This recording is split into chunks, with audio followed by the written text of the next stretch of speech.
It's actually recording right now. Okay.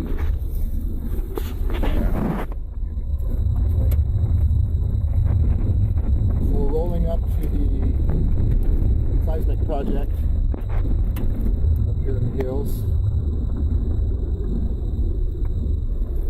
Those now? Is that? No, I've been there. Are we going to be going by the mine? That'll be on the right. We can go to the mine if you want. Looking at you.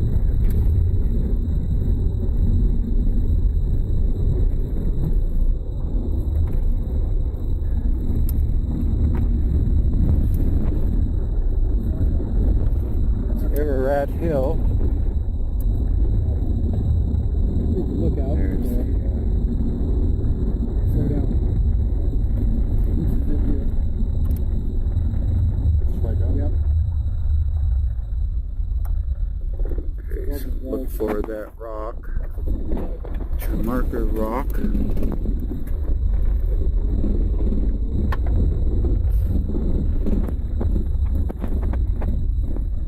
There's the mine up there. Transformer and pole.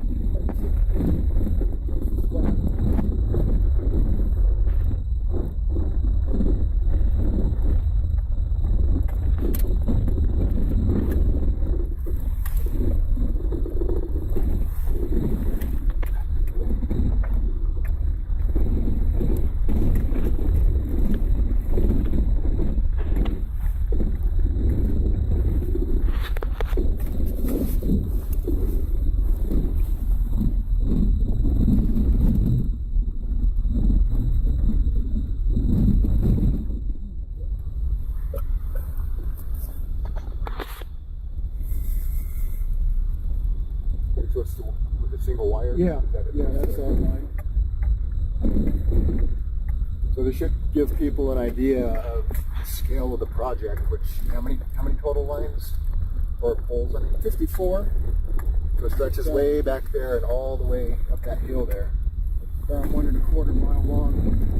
Quarter mile? 1 1/4. 1 1/4.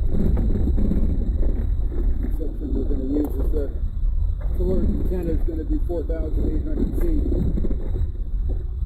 There's too much power line interference here from this MV energy power line. So this section here basically carries the signal in the town, but right now I can use it for higher frequency.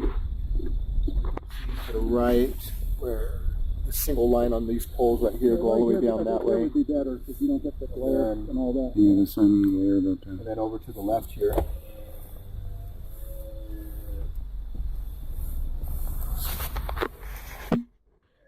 Comes up here, so 1 1/4 miles long. That's a pretty big project. Yeah. Should I roll this way a little bit, or? No, that's too treacherous. Let's go up Yeah. to the mine anyway. So Okay. the actual telephone trail is 2 or 3 spots is extremely severe. It's almost just limited just structure. Go down. We're going to turn off to the right here.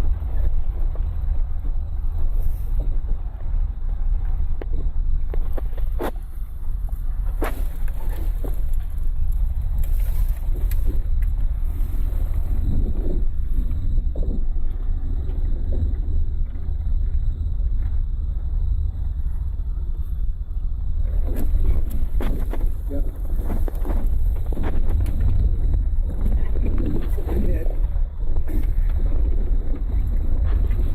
Over to the left, we can see the poles going all the way. Well, mostly the power poles. Are they? Yeah, those are the power poles. Where's? Okay. We're so on the it's other back side. of the Yeah, hill there. we'll drive over there. Yeah. Which way? To the right. So we're heading over to the. An old When the mine. record light is flashing, what does that mean? Is this going to record? Should, yeah, as long as that's on, yeah. Oh, very good. So I just restarted it. Paused. Okay. Right. Very well. So we're going over by the mine, which is, It has the seismograph sensors in it. And that's where we're going to put the terminal facility for the whole thing. Not economical to get the signals into town in their raw form.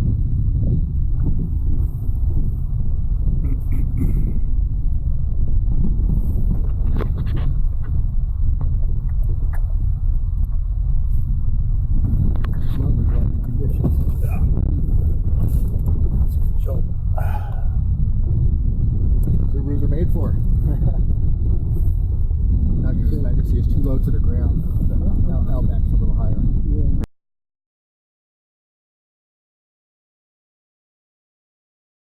Vacation stuff.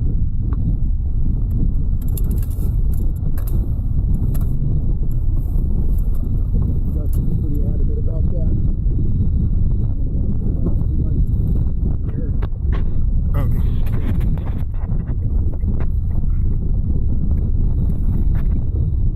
Now, will it be one way after we get up there, or we have to turn around? Turn around. Turn around.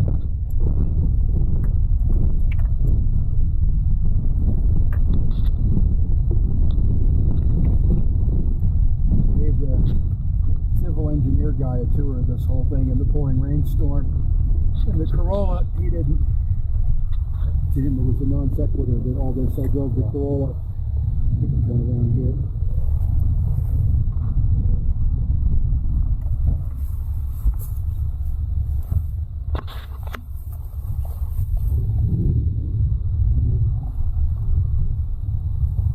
So I don't know how you're going to deal with the editing on location and stuff, but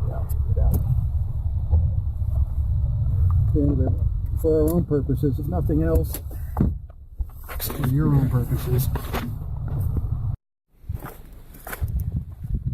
So we're going to dig all this out, and then we're going to build a cinder block steel reinforced. This will be the terminal building, and then all of our lines will come up here, and this is where all the receiving equipment and everything goes. And then the signal's processed, and then it's sent. The rest of the right of way, it's sent into town office. And so, what's all inside the mine here? This was So seismograph sensors, fancy ones, right. some of the fanciest ones I've ever seen. So, because it's analog, nobody wants it anymore. So that'll be one piece of the overall data. Yeah. To correlate. There's three axes. There's three sensors, X, Y, and Z. So you can actually get a three coordinate view of the seismic activity. So that's going to go into a bunch of special modulators that convert it into audio. So it comes out as an audio representation. So the four pieces of data with the solar flux above and below ground signals, and then the mechanical. Yeah, the mechanical. And so this is basically the mechanical part of the data. Yeah. Mechanical end, and then there's the ionosphere, and then there's the crust of the earth, or whatever is underneath our feet. Physical mass of the earth. This is the first time you've been up here, Stephen? Yeah, we were here yesterday, right? Yeah. About 3 o'clock, between 2 and 3:30, and then we went all the way to the other end, which we'll see. And yeah, I had a good tour. Fascinating. I'm glad to be here. And this takes it up to a whole new level. The VLF monitoring.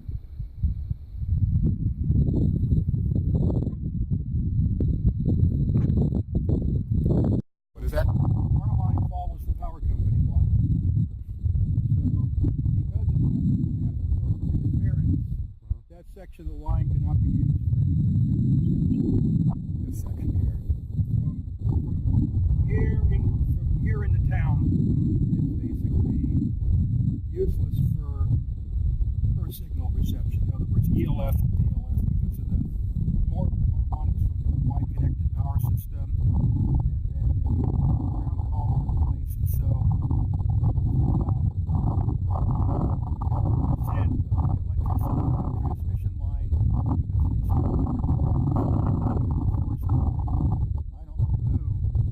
of these harmonics flow in the earth that jams out all your receiving equipment. All the utility companies are reconfiguring the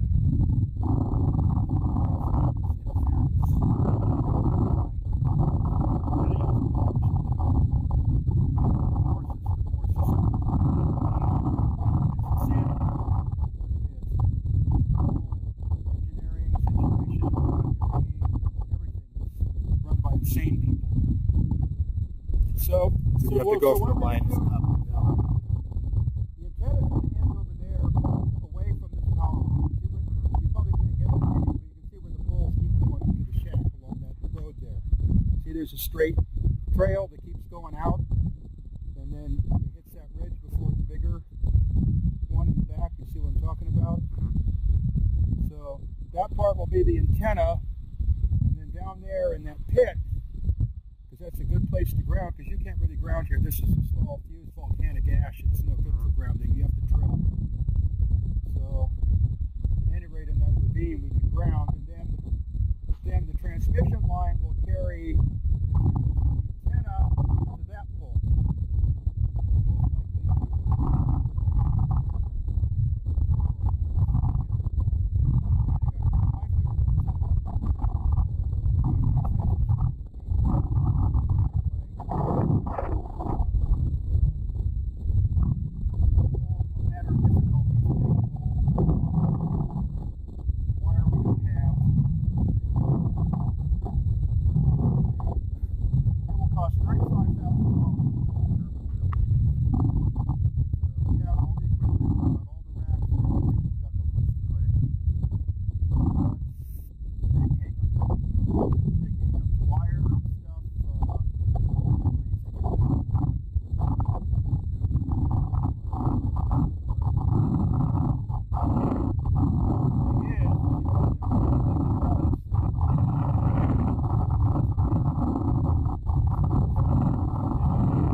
Basically, that's what's going on here.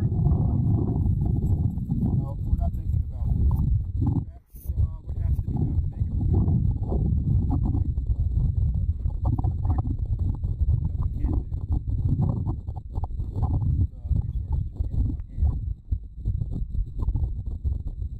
Okay, 2-1.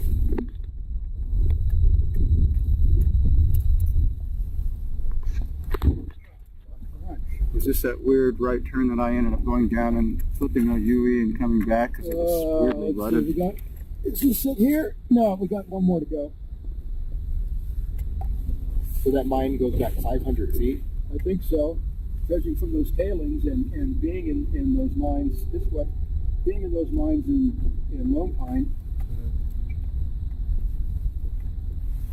So, that one. It's kind of going to be a bit of a scrape here, but the stuff's soft. If you get it right, it's okay. Not very damaging.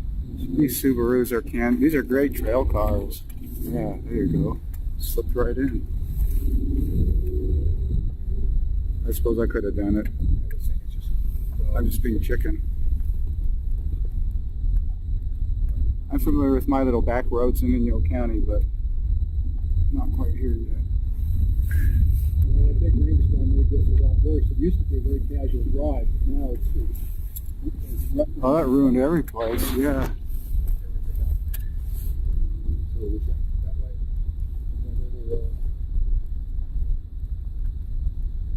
So we might want to sit up here at the top, and then you can I can describe what we're looking at. But that's kind of an overview. You get the right visibility. So it's possible to put a antenna actually inside the mine? Yeah, I don't. Just look here. I don't know exactly The device that Steve has stops working inside the mine, which is understandable. Okay, right here, you can see. Yeah, maybe a little farther ahead. So the question is how to couple into what electrical fields are flowing in the rock. They're low impedance. So it's probably going to have to be some kind of coil or capacitive coupling to the walls of the mine. It's kind of, don't know until we start experimenting. But that's what the terminal building's for. Snapped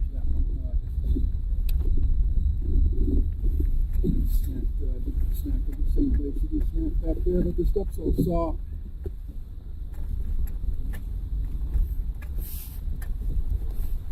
Okay, yeah, so we'll just stop there. This is kind of begins. We're going to go up this way, so we'll just go up a bit, or maybe back up, or I don't know. So you probably don't want to have the car in the video.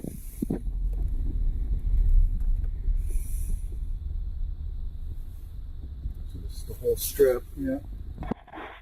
Let's go outside where we can kind of get a better.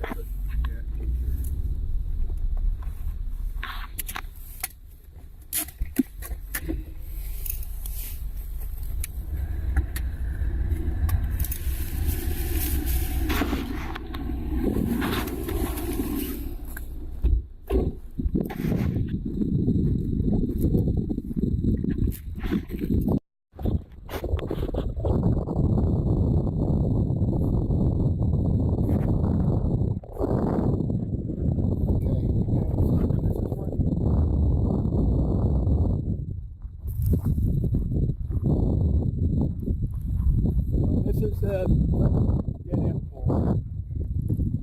That's where three pairs of wire.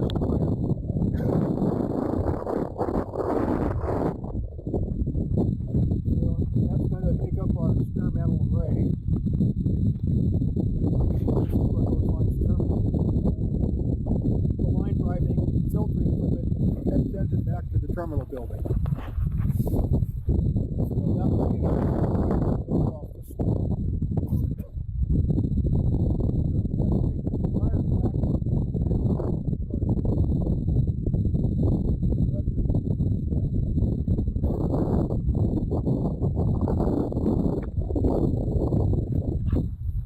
so the major effort here was, this pole of course already existed, but was to get the dead end arms up, and then this is going to take up the entire block, 20 poles. So the load for all the guy wire in, we have to put in the stub guide because people drive up and down here. We can't put a guy wire in the middle of the road. So put a stub in and then an anchor.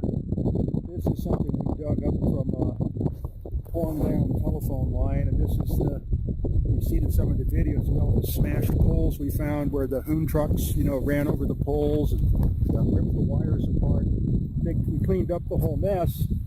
So we get these pieces of poles, and this was a butt we dug out of the ground. That's a 4 or 5 foot butt on there, because there's a lot of force. Windstorm. So this is the final load point.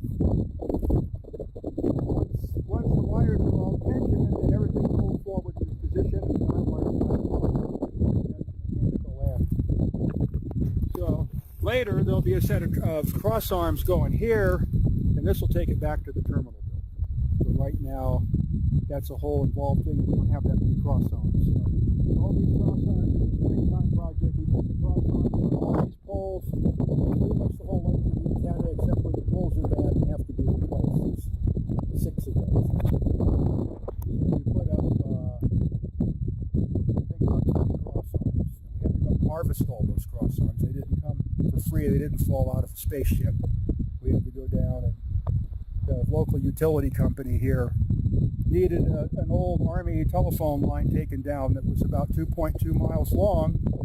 So we went and did all that for free for them, and then in turn they help us out with stuff. So we have kind of a little bit of use of the place and what have you, and their facilities that are services. So it's good. We did a trade, and we got a lot of cross arms and braces out of it.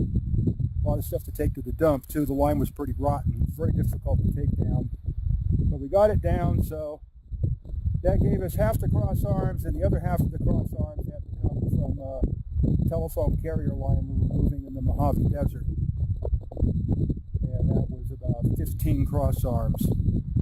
So in the water company land, we had to take down all 40 cross arms, and there was 8 wires 2.2 miles long, so we had to clean all that up. That was a rather lengthy project. So that led to this stage where now we have that material to draw on. We go back and visit this light tomorrow. You can look at the backyard, you can see what pulls and cross arms, the busted stuff and whatever we cleaned up. So right now, this cable TV line, because of its incredible length and the fact that it's properly open-circuited at both ends, offers an interesting long-wave radio antenna characteristic. So we can actually use this thing to some extent for reception. The reception is phenomenal. So it could actually be terminated and use its antenna itself, but the power line voltage is so high on the adjacent line you can't use it for hearing signals that operate in audio band on a radio level. So let's go further up to the point where we're going to connect. So every loading section, there's numbers on the poles.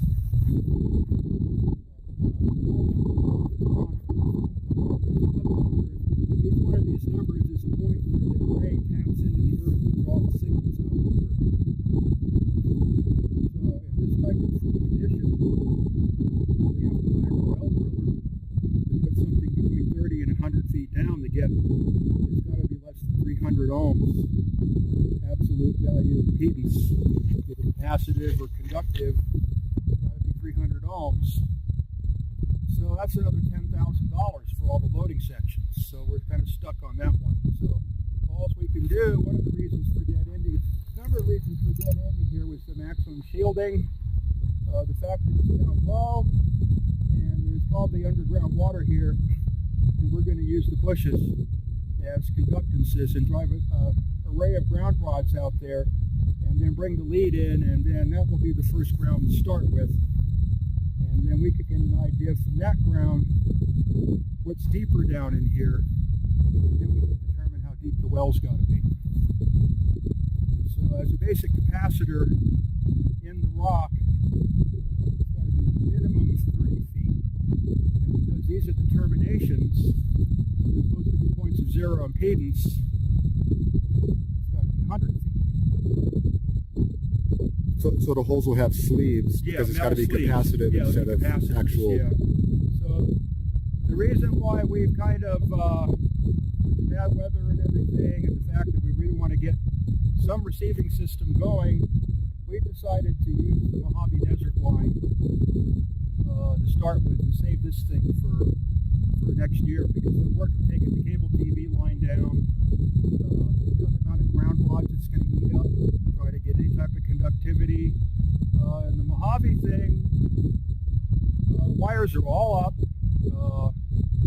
We have to separate the transmission section from the antenna section, which is going to require the installation of the pole and a lot of dead end arm juggling and insulators and tensioning wires. And then once that's separated, and we got a couple of busted cross arms to fix, but right now they're not a problem. We have one good pair, and the faulty dead end arm is holding. We can tie it back to another pole without a lot of labor, or if we replace it, it's only about 3 days of work. But 30 days of labor on that, 30 working days of labor on that will result in an actual receiving antenna in a quiet location and free of any type of static interference or overloading or any of that type of stuff. Will be connected in the earth. The power line hum there should be a lot less. And the main advantage of the Mojave Desert is the greasewood bush, because a ground rod into a greasewood bush is 200 ohms, and that that's what we need, because this is a 300 ohm system. In order to get a reflection, it's got to be less than 300 ohms, preferably a lot less. But in this case, the way everything works out in the end, the way the antenna is designed, if it's close to the characteristic impedance, that's when it receives the best out of the earth. If it starts to have any more conductivity, then the ground rod starts shorting out through the earth and bypasses the antenna networks, and then you can't receive anymore. So there's an optimum, what is called the CK ratio, where the capacitance between the ground rods, the capacitance to the core of the earth has to be such that the capacitance to the core of the earth is higher than the capacitance between the ground rods. So if you make them too deep, then it tends to curve in, and there's all these complications to try to get the signal to come straight out rather than broadside. So at Landers, I got it all to work. So if I got it to work once, I can get it work again.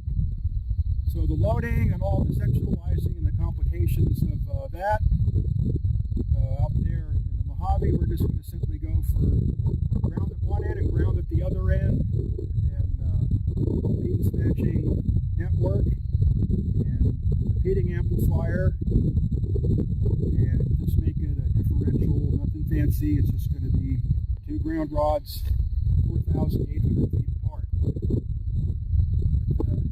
terminating network to get rid of the interference with the Navy transmitters and whatever else that we encounter out there. There's a network that filters all those frequencies out and spikes and all that kind of stuff. And we have a telephone company repeater cabinet that's made specifically for that type of equipment that bolts to the pole. So we're just going to build the whole thing field style out there. And that will be the start. And then this one here, because finding 5 miles of that 10 gauge copper weld 104 mil telephone wire is not easy anymore. And the stuff that you harvest is usually all damaged.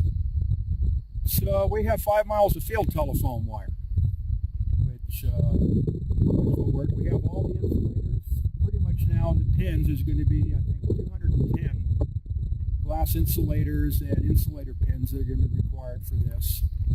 We still got to put up 5 more pulls, maybe 4, and put cross arms on them. So when this thing goes together, because it's fresh, it's going to be sectionalized. So this structure here is where the actual mathematical analysis and the experimentation of the type of wave that I'm after is going to be worked out. This is going to be kind of like the proving ground. And then once that's worked out, I'll start with the Landers configuration and then expand out from that. I have to build all the networks. Unfortunately, one of the people that so-called showed up to help me at Landers stole the notebooks. So the complication is now I have to reinvent the networks, because the looting fest there, all the people that were supposed to help me and all my friends, it was just a big, use the words because it doesn't belong here, but there's a name for it. So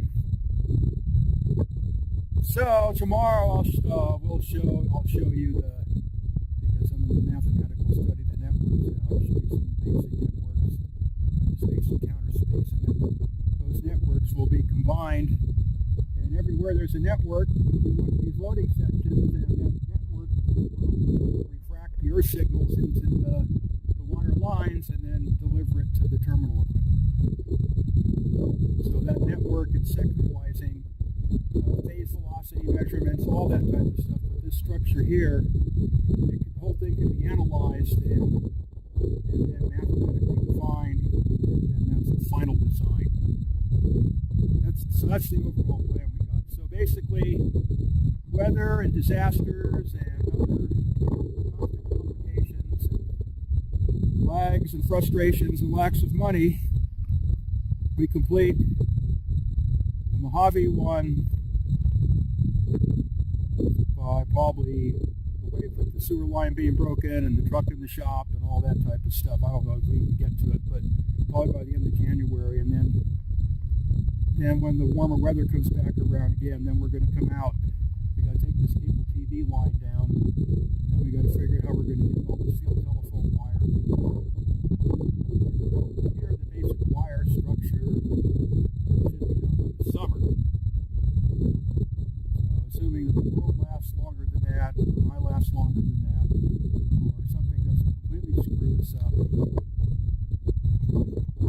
Mojave working later than the end of this year. Mojave will working in a couple of months, and then this one will be wired summer, and then maybe by next winter, and this one we can start trying to get so it's a slow process. Can't work on it all the time because the money runs out, and then the weather gets really bad. And, like I said, the sewer line failed coming out in the street, so now we have no shower in the building or the toilet, none of that's working. And then the truck got screwed up, blew a head gasket, so that brought everything to a stop. And now we have to install the sewer line and do all the work ourselves. So right now nothing's happening with regard to this. So let's go further down and hook the receiver up to the line. Going. Okay, it'll be kind of rock and roll. So this will be the first rock and roll here. I've already worn it down pretty good coming through with the car, and then I can see Justin's been out here in the truck, so smashing those things back down in. They're pretty soft.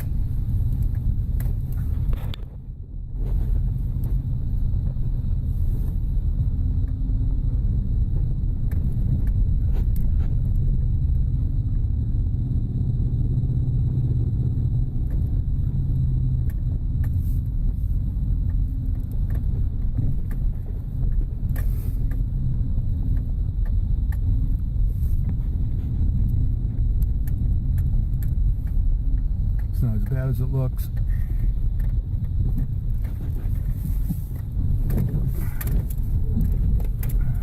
Kind of wrenches your gut though. It was just the easier one. It's the more gnarly one. Okay, here, back up a bit, back up a bit. You can smell that sage pretty good, huh? Yeah. Okay, so this is the next loading section. So the next ground rod goes here.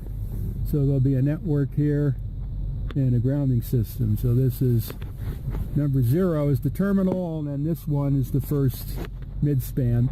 So this is 4 poles later. Yeah, section number 1. Is that like an old silver mine or something? Oh, it's just all this place is mines. That's what Central Nevada is. It's just one big mine.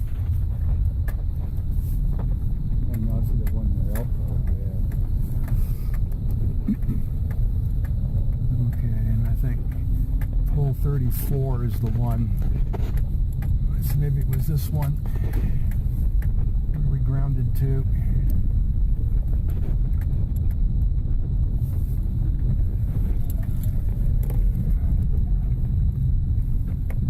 Let's keep going. Okay, so this. Yeah, I remember it had the straight head. This pole we got to replace. That's why there's not a cross arm on it. So this is where the digging festivities begin. This is what freaked me, but it did okay.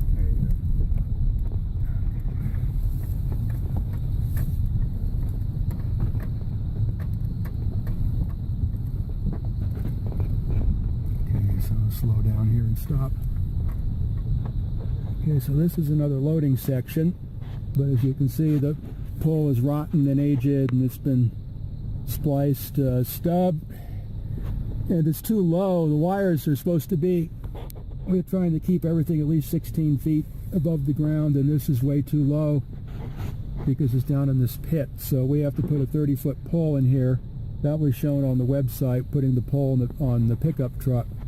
So somehow by ourselves we got to get that pole in here. We got to dig all this out, and then we'll probably come down with the truck from up there and back in, and then do some kind of primitive technique like how the pyramids were allegedly built to get the thing in the air.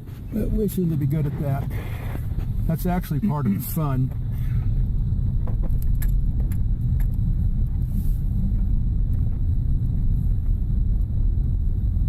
So all this coax has to come down. That's the first step. We can't put new wires up until we get rid of it. Now, why would the coax be going out into the middle of nowhere? No, it's going to the TV antenna on the top of the hill. That shack up there. We've already removed the section between there and the next ridge. Okay, I think, no, this isn't the ground.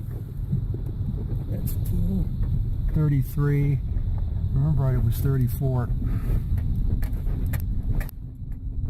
So I'm really anxious for the day to see glass insulators all the way across those arms and wires in the air. But so much in the way. Crunch. It's busted here. Oh, okay. Well, that's interesting. So we don't even have continuity. Oh, but the messenger, we got the messenger. Okay, yeah, the messenger goes through, but the coax doesn't. Yeah, no, it's going through the messenger. There's what we call rat rock. The rats live in there. You don't want to park your car next to that thing at night. They'll eat everything its teeth can fit into. Leave you with a haul. Okay, this is it. This is loading section number 3. And we have a ground rod here, so let's hook the receiver to it.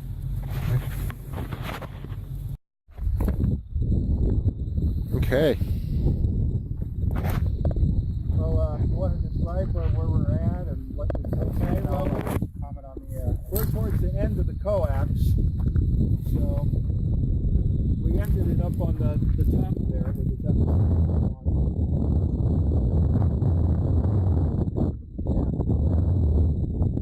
It's all tangled up. The poles were hanging in the air. Disaster back there. So the cable company had lightning drains, ground rods at periodic intervals. So basically, we got the line from here all the way back into town.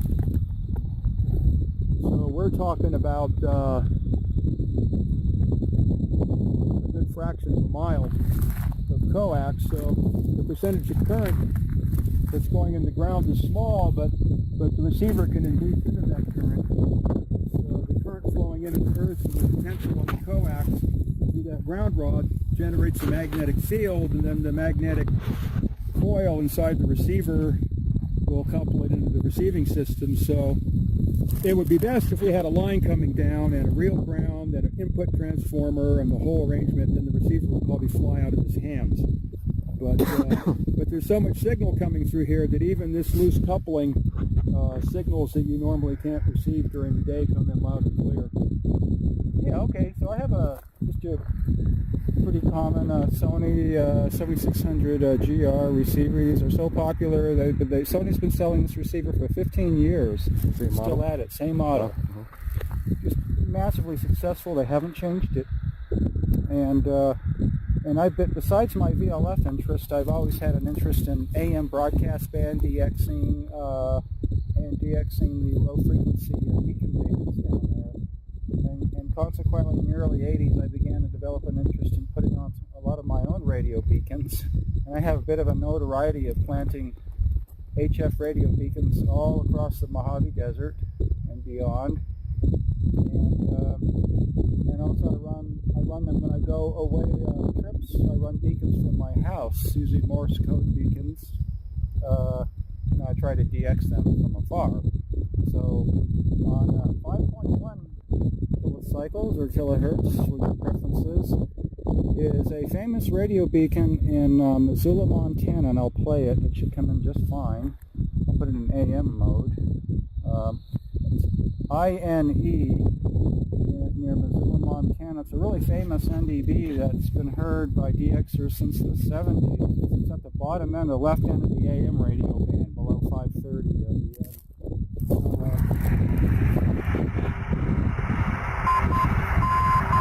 You can see it's doing this good.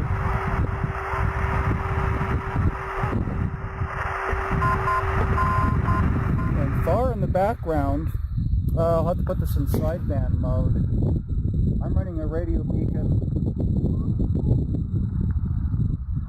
sending the letter R. It's probably pretty faint. But it's not.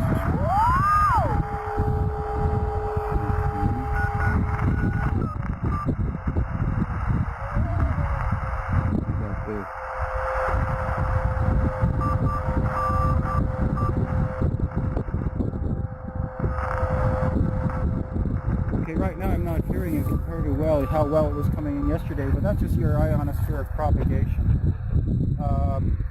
I'm also...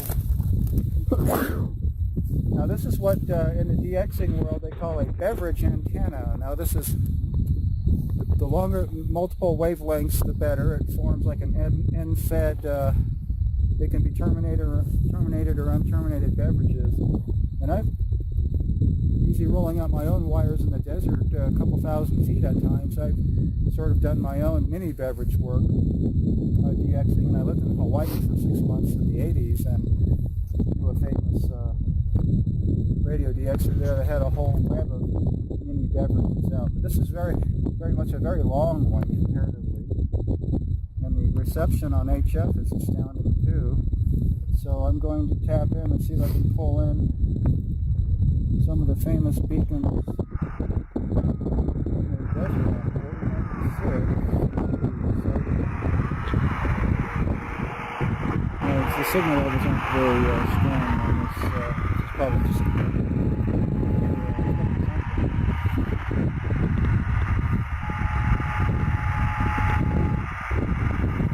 and a couple from the area I live in.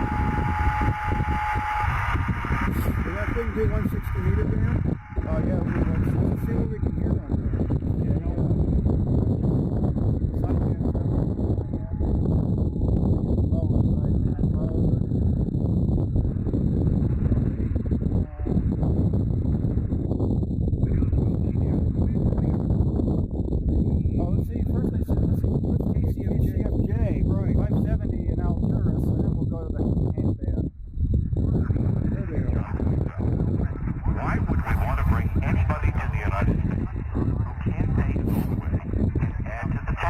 That must be them, huh? That's ACFJ. Dominant, completely on top, Alturas.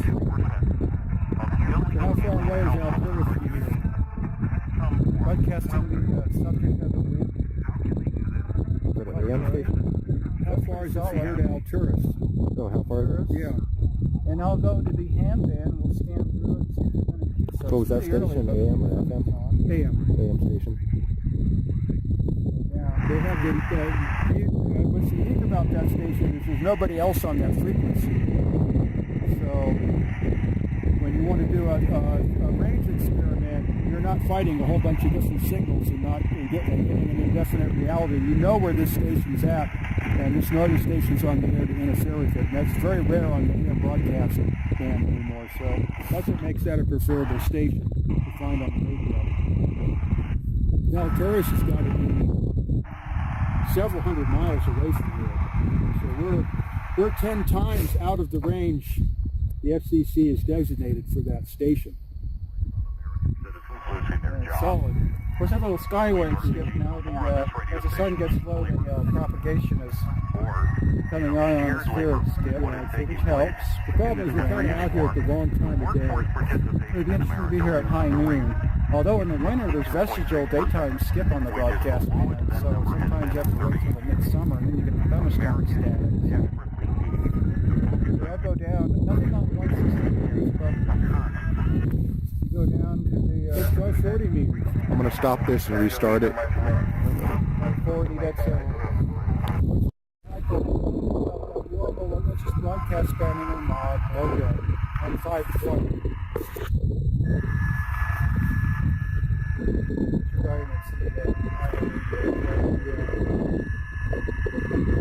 Yeah, unfortunately, without selection, it kind of overloads the receiver. You get interlocked on the curve.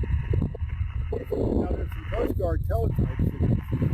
Yeah, there's a 518 DX station coming in that sends RIDI or something like that. What is that called? NavTech.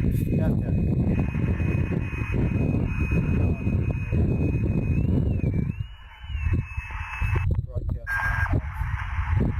Anyway, it's a most impressive antenna. What about some of the HF beacons? Yeah, I'm going to punch up the one log that we were hearing in the shop. It's on memory. Okay. I'll just broadcast some interference on it now.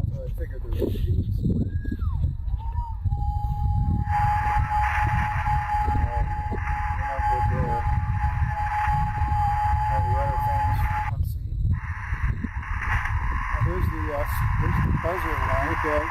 Secret location. It's running a nice. This is pointing almost down there where this beacon is. So how much power is the beacon putting out? The buzzer is putting out about 1/4 watt. Okay. On an inverted V on a rock pile in the boonies at about 5,000 foot elevation, a secret location in Inyo County. So that's all I'll say. Can you find one of the Sometimes beacons? there's 2 others on this channel of my naughty beacons that are world famous now. I'm well known for beacon implantations. I have people in Europe saying, wow, your beacons are famous. And all, because people have software-defined receivers that are located all around the world, internet receivers. So a DXer in Europe can just go on his computer and listen to a receiver on the West Coast or somewhere in North America. Well, that's what we're going to do at Landers. The next step was we're going to repeat the Earth signals, and then put it so T1 carrier format with the Bell telephone equipment we always find. And what you could do is take your radio and you can plug it into your computer and you could tune on our antenna. That was the plan, and that's eventually what will happen with these things here, is they'll be put into some kind of digital carrier format, and then you can plug your radio into this antenna through the internet, and nobody's radios interfere with each other because it's all done through a distributed multiplexing system, and there's no way it can affect the antenna. That's the final outcome, is to transmit the stuff and make it so that these giant antennas are available to the average person. Of course, this is Murphy's Law. The smallest things can fail. It's not just PRC-47. Here's your Murphy's Law. Stupid things are separated. So then it's called improvisation, which just means when you're out in the middle of nowhere and you're far from soldering irons, unless I brought something. This is pulling in the infamous 4096 Hexi cluster beacons. Pretty good. They're not optimal right now, but We can hear it beeping away.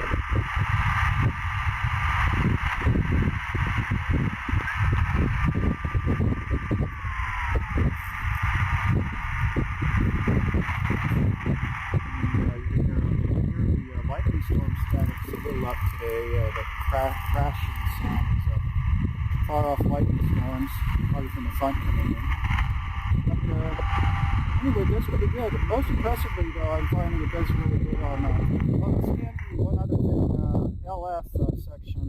Let's go to, there's a beacon in Fresno, on 344 Fresno.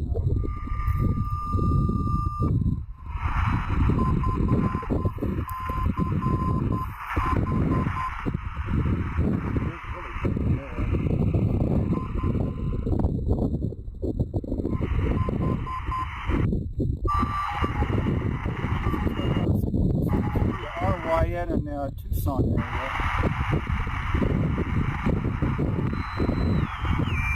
The problem is this broadcast band spurious reception on the long wave because of no good selection. Oh, and then it gets all these, most of these are turning off next year, but these are differential GPS long beacons designed to hear them.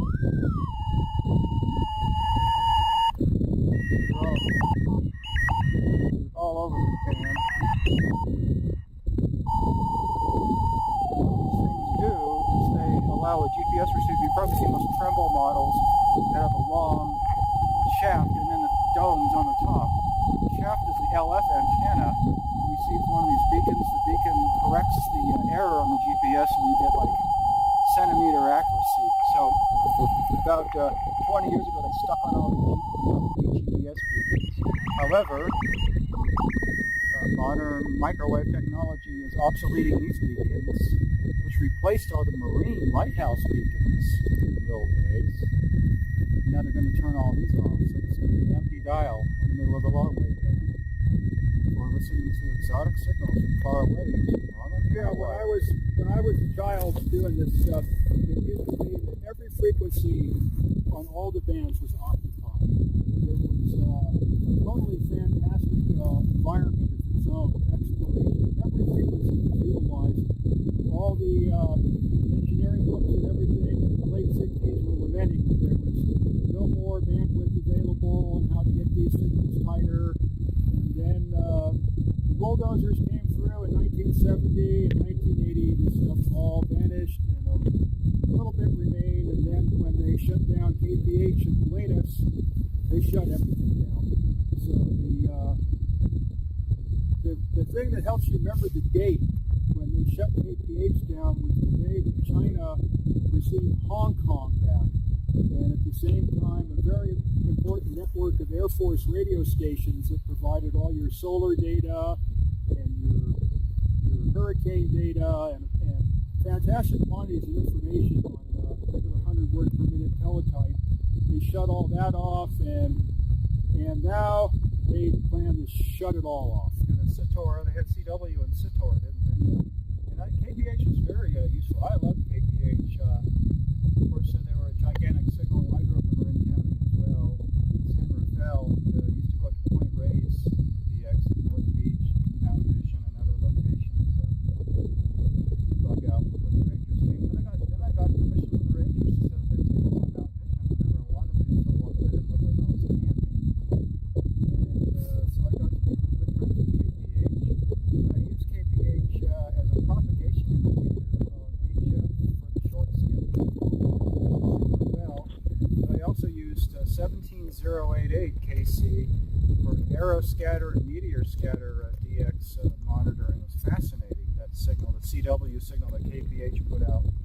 And their 426 medium frequency signal was loud and clear in Hawaii. I mean, Eric says it was beamed that way, and I used to just be in awe with her 10 kW signal. Is that what it was? So it was one time it was 50 kW, and it was considered probably the best sounding and loudest signal in the Pacific in that band. Oh yeah, and then most of the broadcast stations on the West Coast were not as strong as KPH at times in Hawaii. So it was really amazing, really effective global signal in the Pacific.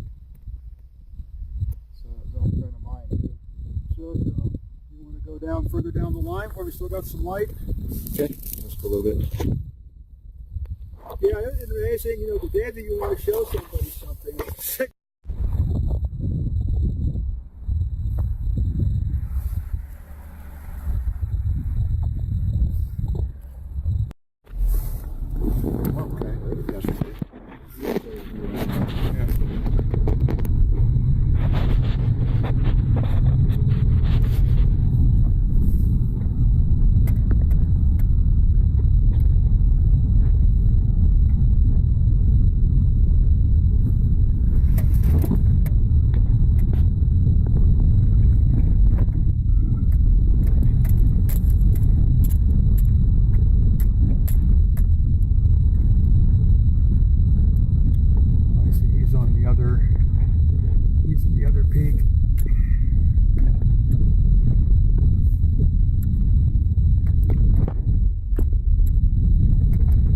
These are more street style, and the Outbacks are the ones a little more off-roady. Yeah, they seem to have a better, a little more clearance, I think.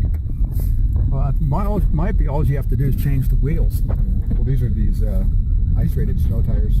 Yeah, but these are also low-profile wheels. They're not. You lose ground clearance with them. I bet if you took the wheels off an Outback and put them on this car, you'd get another inch or so.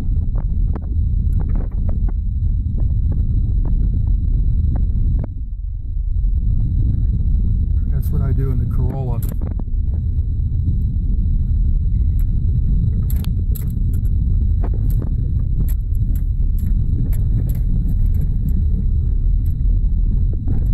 This is the spot here that I usually have to give it a good thrust. This is the rut dance. There's no time to think, you just have to dance. And it's the other one, even steeper.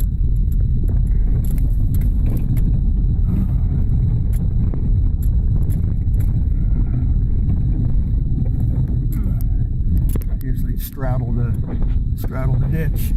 But sometimes it's hard to get control any of it. Good wrenches you got.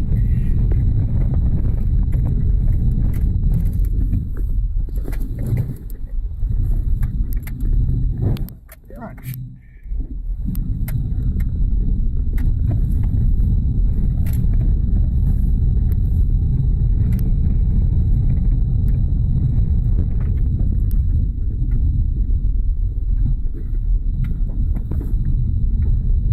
Or do we have to go out the same way that we came? Yeah. Well, there is another way out, but I haven't been on it. It might have been damaged by the weather. It's best to use what you know. Let's stop here for a bit. Right here? Oh, yeah, they go Yeah. out here. Yeah, right.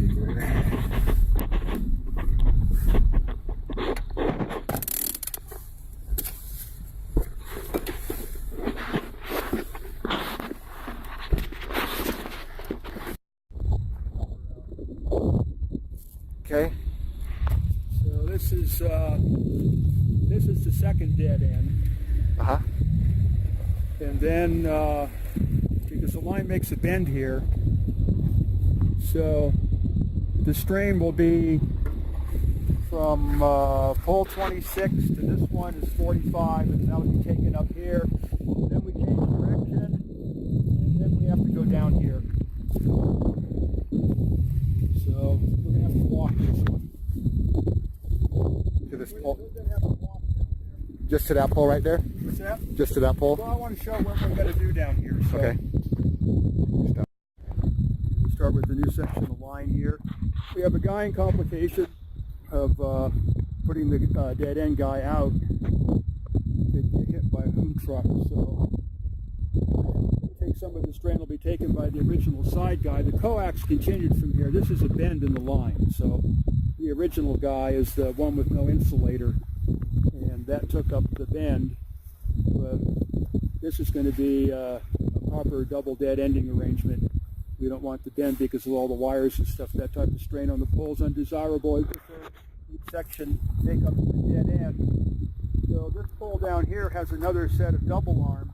Oh, let's go back here. So the guy wire with the insulator on it, let's go over to this. One of the complications here is the specified depth for an anchor for this arrangement is 3.5 to 4 feet. But because of the rock here, it took us 3 days, 2 of us, to dig that. That's a big hang up we're having here, is trying to dig into this stuff.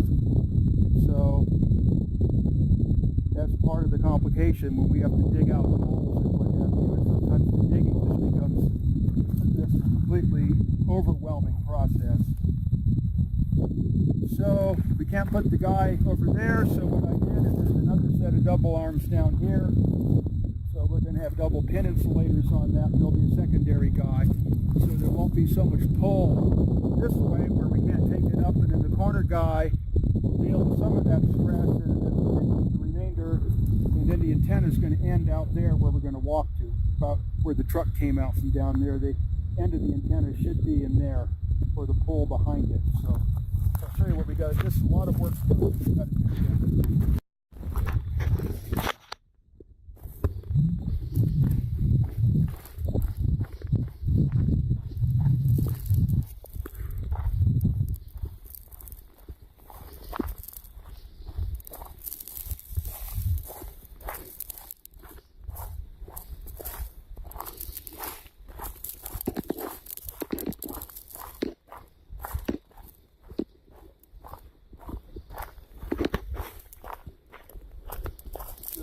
Our stub guy is going to go.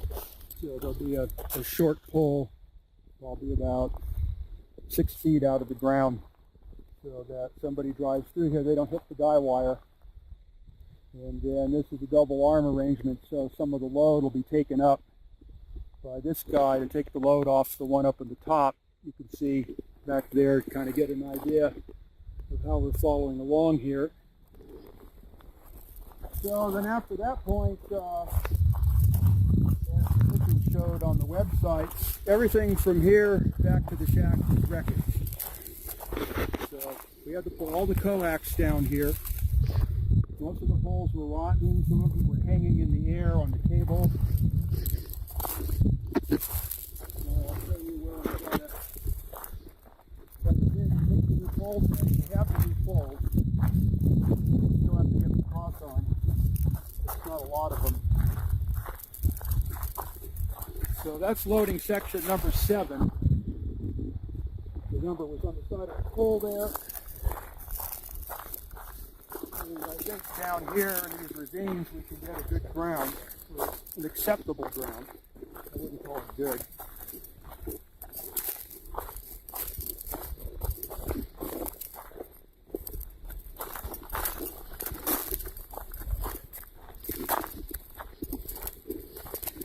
Rabbit food. There's heavy rains here.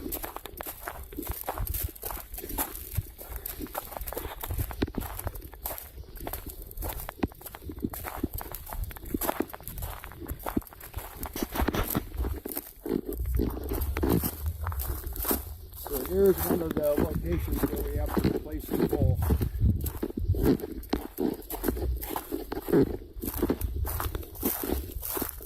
Rotten one, what's left of it's got to be dug out, and then you can get up and start to see that angle we got here going here. This one we might be able to skip because we don't have to put anything here. We're going to put the next one up, but I prefer to keep the original space. You start getting long spans, the wind starts to really tear it. The wires are slapped together and everything else.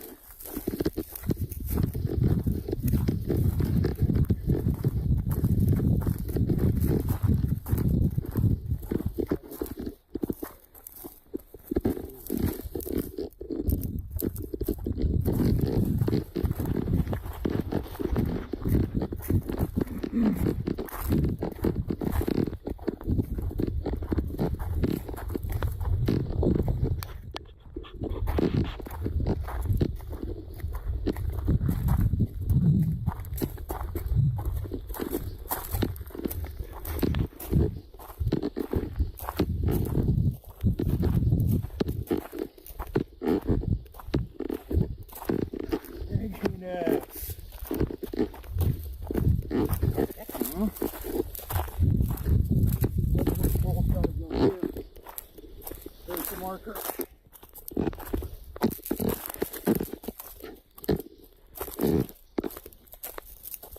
Hey, a WR3. Wow.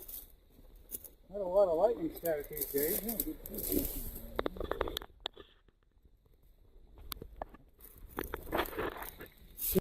Cool. Okay, what is that again? Radio DX. So, this pole here will be the next one to go in. Dig out the rotten stump. And you can see the marker down there for the next one. And that's most likely where the antenna will end. Possibly the pole beyond. I'll have to refer to the notes to get the actual end pole. And then from that point on, then the signals will be taken to the shack.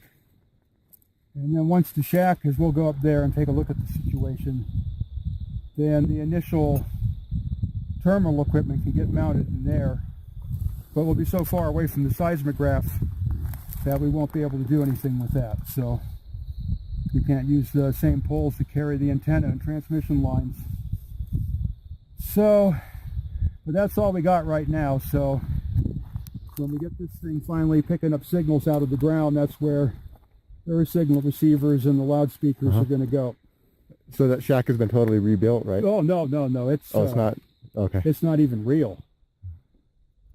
It's just an enclosure of, the vandals almost thoroughly destroyed it before we could take over this right away. So the thing was ready to blow away in the wind as a wood pile.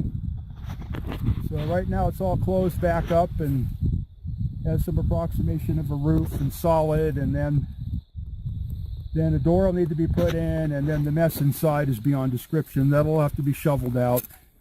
I think there's probably 40 pounds of rat shit in there. Easy.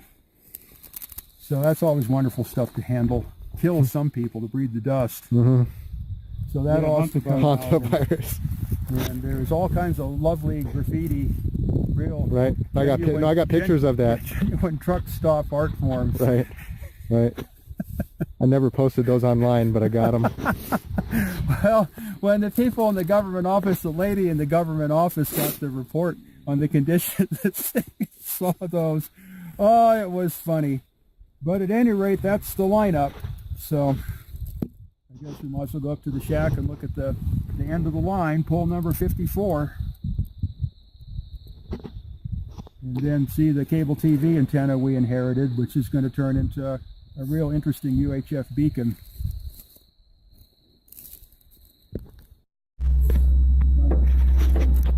Yeehaw!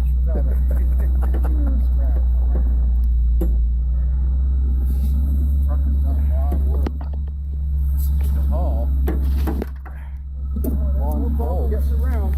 Or if anybody bought hauling poles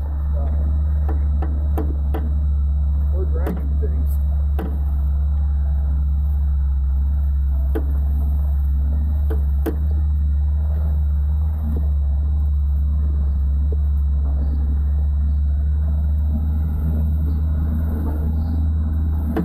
A little more clearance in my car.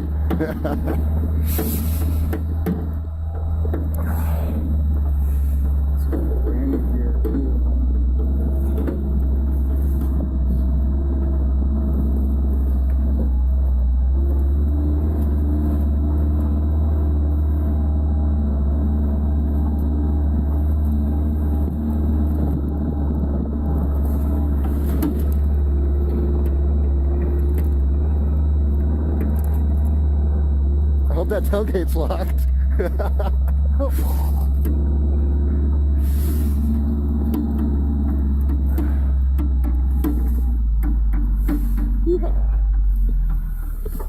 Oh.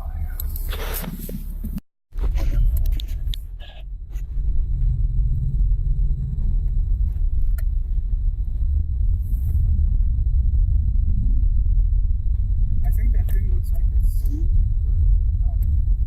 Let's see. Oh, it was. Okay, there we go.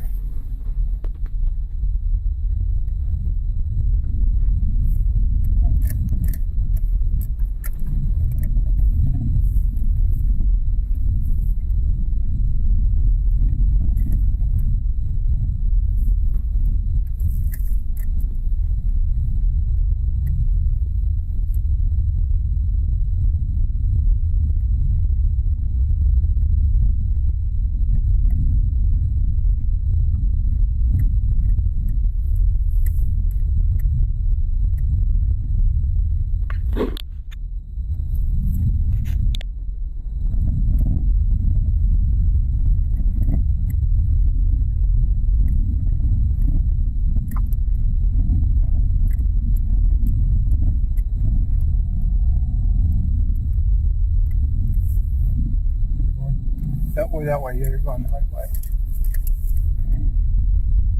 See until you get to the top.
So now we're at the other end.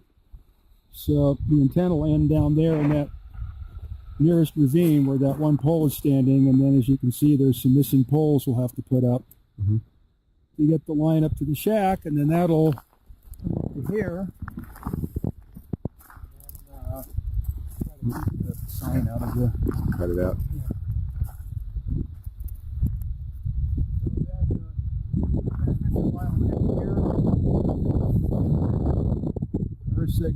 Signals, we won't be able to get the seismic graph. I don't know if you can get the mine in there without the other stuff. And you can see on the side of that mountain there, the road that leads up to, that's where the mine is. So that's eventually where the terminal building is going to go. But at this point, all we got is this. So we won't be able to use the seismic graph thing. But the earth signal is what we're mainly after right now. And then the equipment will go in here, in the old cable TV shack.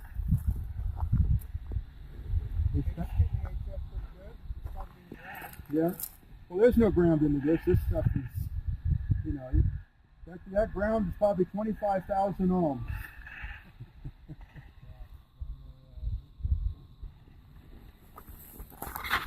So this is the old UHF receiving antenna.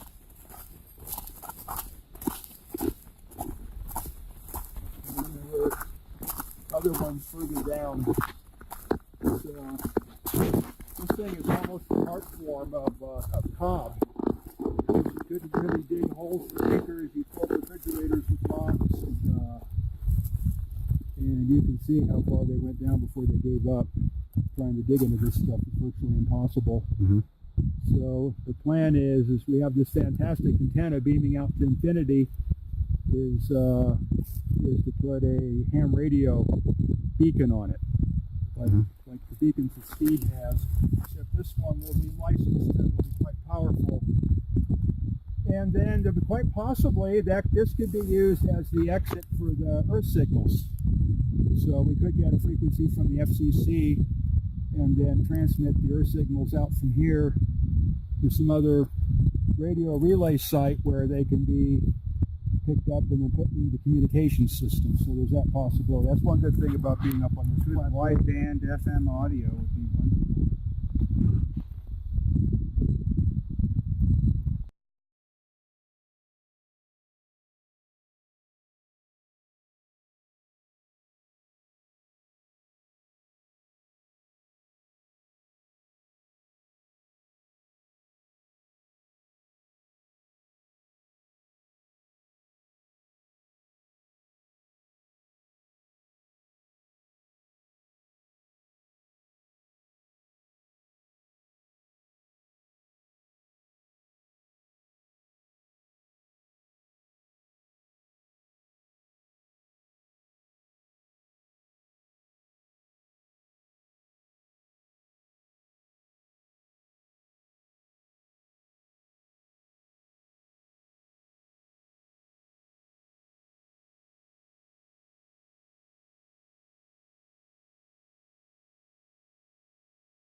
Okay, it's actually recording right now. Okay.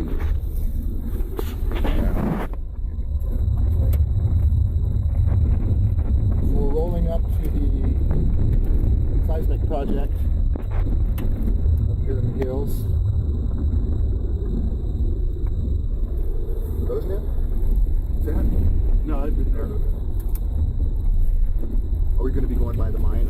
Or are we on the right we side? can go to the mine if you want. Look at that.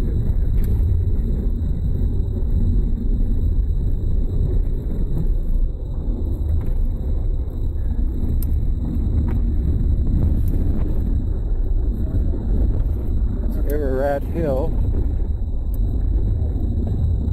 Look out there. Slow down. This is it here. Right down. Yep. Okay, so look for that rock. To marker rock.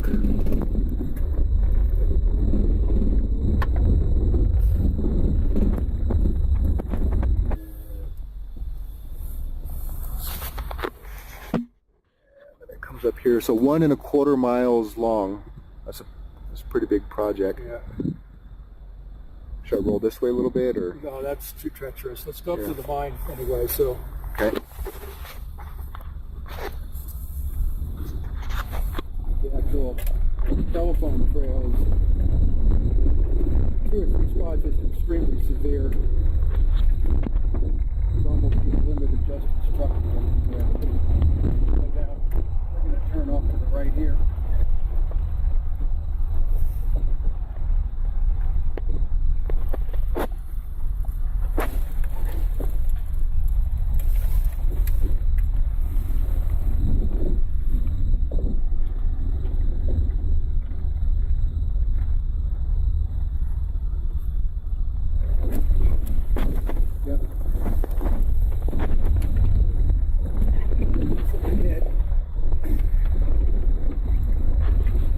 Over to the left, we can see the poles going all the way. Well, mostly the power poles. Are they? Yeah, those are the power poles. Okay. We're on the other side. Yeah, we'll drive over there. Yeah. Which way? To the right. So we're heading over to the When the record light is flashing, what does that mean? Is this going to record? Should, yeah, as long as that's on, yeah. Oh, very good. So I just restarted it. Paused. Okay. Right. Very well. So we're going over by the mine, which is, Has the seismograph sensors in it. There's the mine up there. Transformer and the pole.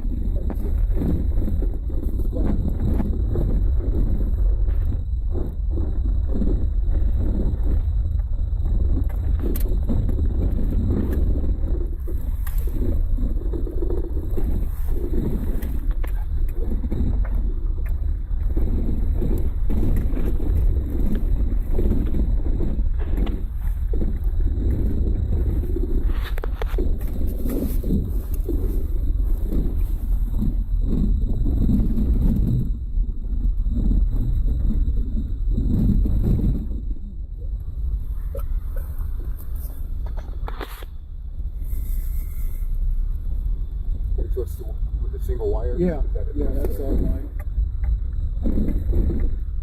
So this should give people an idea of the scale of the project, which, how many total lines or poles? I mean, 54.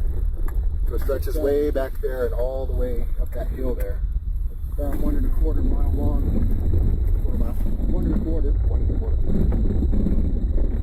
The section we're going to use is the caloric antenna is going to be 4,800 feet. There's too much power line interference here from this NMD energy power line. So this section here basically carries the signal in the town, but right now I can use it for higher frequency. To the right, where the single line on these poles right here go all the way down that way. That would be better because you don't get the glare and all that. Yeah, the sun glare about that. And then over to the left here. And that's where we're going to put the terminal facility for the whole thing. Not economical to get the signals in the town in their raw form.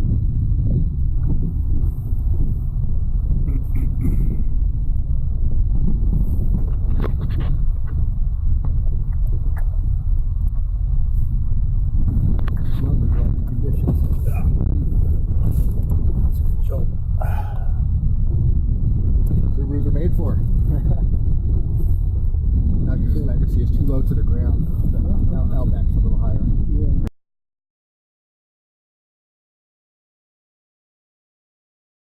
Vacation stuff.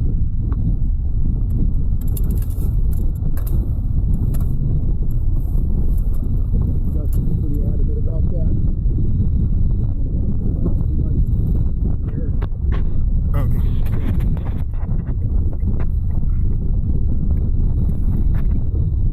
Now will it be one way after we get up there, or we have to turn around? Turn around.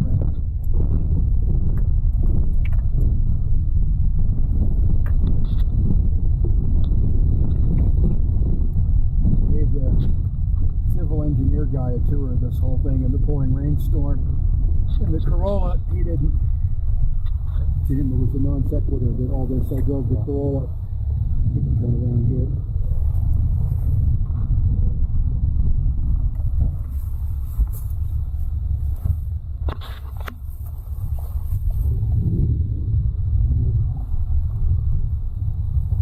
So I don't know how you're going to deal with the editing on location and stuff, but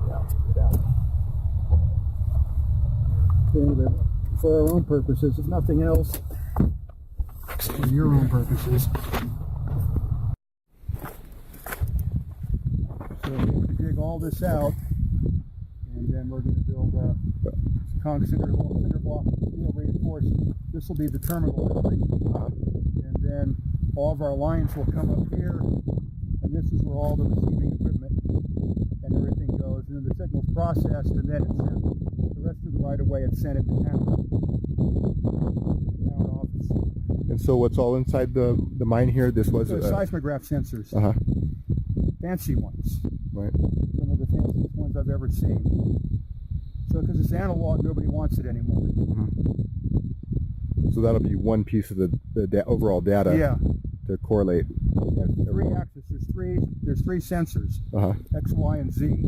So you can actually get a three coordinate view of the seismic activity. So that's going to go into a bunch of special modulators and convert it into audio. So it comes out as an audio representation. So the four pieces of data with the solar flux above and below ground signals, and then the mechanical. Yeah, the mechanical. Yeah, so this is basically the mechanical part of the data. Yeah. Mechanical end, and then there's the ionosphere, and then there's the crust of the earth, or whatever is underneath our feet. Physical mass of the earth. This is the first time you've been up here, Stephen? Yeah, we were here